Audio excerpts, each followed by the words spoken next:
If you're following me on Instagram, then you saw last week when I posted a story about how I get asked all the time about supplements and what I take and why, and I'd promised I'd do a video all about supplements for Jiu Jitsu, and here is that video. Now I have a little bit of a cold, so if I sound funny, I'm sorry. I also probably should have brushed my hair more, but I didn't.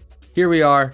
Let's talk supplements. Supplements can be an important part of your fitness and health routine, and they can also be snake oil and garbage you should avoid. Hopefully this video will help you stay on the good side of things. I am going to get into what I take and why, and also what no one needs to take and what you should avoid. What you definitely should avoid is paying full price for jiu-jitsu apparel at epicrollbjj.com by using the code podcast15 at checkout to get 15% off gis, rash guards, fight shorts, t-shirts, hats, hoodies, joggers, and more. Epic Roll is high quality gear that is made specifically for jiu-jitsu by grapplers. Don't waste more money on gear that wasn't designed to hold up to the demands of hard jiu-jitsu training. You can give Epic Roll a follow on Instagram at epicrollbjj and make sure you tag them when you're wearing your Epic Roll stuff, and they might just give you a shout out. Make sure to use the code podcast15 at epicrollbjj.com. epicrollbjj.com, coupon code podcast15.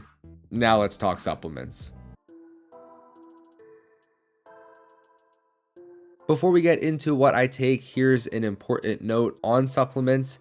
There is zero regulation on the supplement industry. If you were to go to the pharmacy to pick up a prescription, that has to be okayed by the FDA to make sure it's not a poison that will immediately kill you. The FDA does not perform the same oversight on dietary supplements. And that's straight from the FDA website. Quote, the FDA does not have the authority to approve dietary supplements for safety and effectiveness or to approve their labeling before the supplements are sold to the public, end quote. Basically, that means there's no regulation on whether or not a given supplement produced by a given company is safe or effective, or that what the company claims is in the supplement is actually in there. This makes things a little difficult when you're buying supplements because you can't truly be guaranteed that what you pay for is what you are getting or that it will be effective. I get all of my supplements from a company called BPN, Bear Performance Nutrition. They have a good reputation in the fitness industry, and every product that comes to their warehouse is tested by a company called Informed Sport to make sure it's free of banned substances.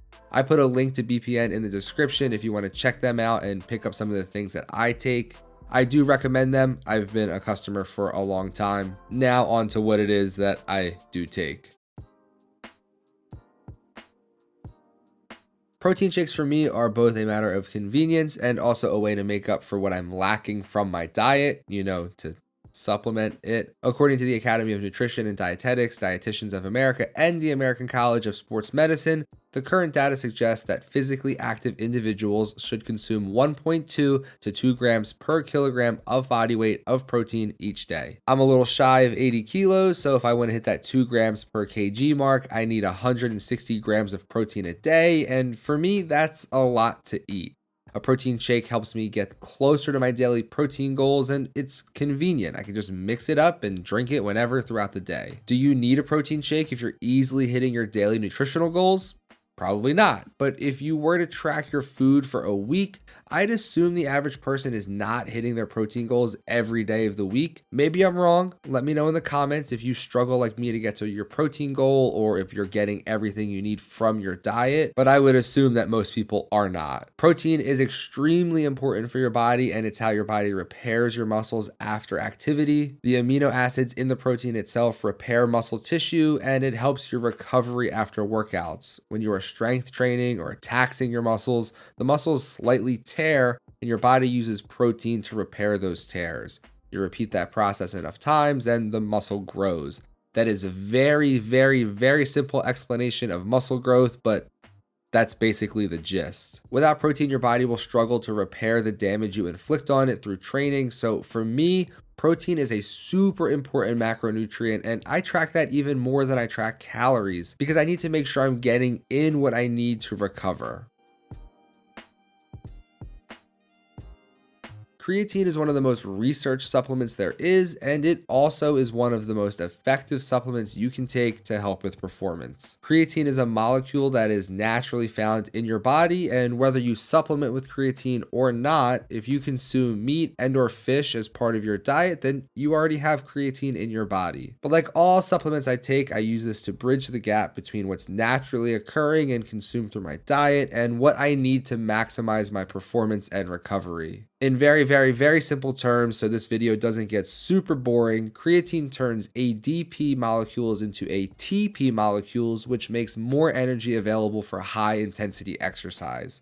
That's as deep as I'm going to get into the chemistry because I would like for you to continue to watch this video and not get super bored. Creatine's main benefit is improving strength and power during resistance exercise, which I totally feel. It won't add 10% to your 1 rep max on any given exercise, but it might help you get in an extra set or two before you're completely fatigued and need to stop your workout. There have also been some studies with mixed results on creatine's effect on anaerobic exercise, but I do also notice a benefit there. Again, it won't make your cardio so great that you will win a match you otherwise would lose, but I notice that I can train harder before enough fatigue sets in that I need a rest round. For me, if I'm in a stretch of really hard training or a fight camp for an upcoming match or a tournament, then creatine is a must-have.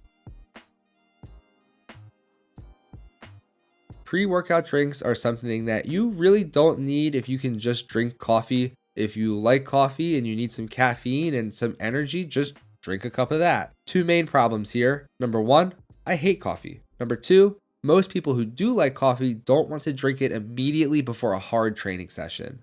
This is where a good pre-workout fits into the routine. In the research paper titled International Society of Sports Nutrition Position Stand, Caffeine and Exercise Performance, which was just a perler to read, the authors are supporting the idea that caffeine can be a strong aid to your athletic performance. I feel better when training after having taken a pre-workout. You can get pre-workout gels or bars or even caffeine pills. For me, the easiest thing for convenience and also for my stomach is just to have a scoop of pre-workout powder in a shaker and drink that about an hour before training. Coffee is a disgusting, vile liquid. A hot beverage? Who needs it? I'll stick with pre-workout. This one is definitely a crossover for me from endurance sports, but I always supplement hard jiu-jitsu training with electrolytes. Electrolytes are essential minerals that include sodium, potassium, calcium, magnesium, and chloride. Electrolytes are involved in the process of maintaining proper hydration in your body. I don't know about you, but I sweat a lot during rolls. A lot. Like I sweat a lot. When your body sweats, you're not just losing water. You are losing all those minerals I just mentioned. If you only put back in water, you're not replacing other important ingredients that help your body stay properly hydrated. Poor hydration means fatigue, cramps, headaches, all stuff I don't want. I actually mix electrolytes with my pre-workout that I take before training, and then I drink electrolytes after training as well to replenish anything I lost more than what I put in ahead of time. Please take your hydration seriously and give your water some support. Just to recap, the supplements I take are protein for recovery and muscle building, creatine for added performance, pre-workout for the benefits of caffeine without having to drink coffee, and electrolytes to maintain proper hydration. Now we'll move on to a different kind of list, all of the supplements that you definitely do not need to take and should avoid. Branched chain amino acids are essential amino acids that are commonly taken as supplements because of their role in muscle growth and development. I mentioned how supplements can be a good thing to make up for things lacking from your diet and are useful in that way. But if you're consuming a decent diet that consists of at least some meat, then you are not deficient in those amino acids. Studies show that supplementation of BCAAs alone does not increase muscle growth. People often cite a study that shows the benefits of BCAAs because in this study, BCAAs were shown to help the conversion of type 2 muscle fibers into type 1 muscle fibers. But when citing this study, they often leave out the part that the study was performed on rats, not people.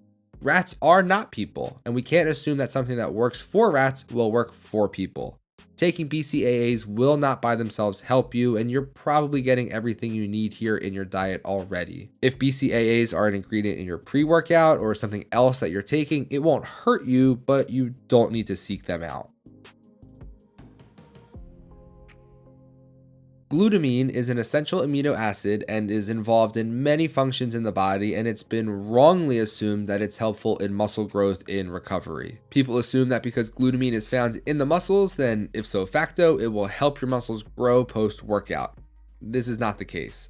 Research shows there is no evidence that glutamine helps in recovery, and it has very low bioavailability when consumed orally. Basically, your body can't use it. Don't waste your money on this unless you're otherwise deficient because you are a vegetarian or a vegan, in which case you should also reconsider your dietary choices. Now the vegans get mad in the comments. People take fat burners to burn fat. It's a pretty well-named thing. You could see how in a weight-restricted sport like Jiu Jitsu, the idea of dropping body fat easily would have a large appeal. However, they don't work.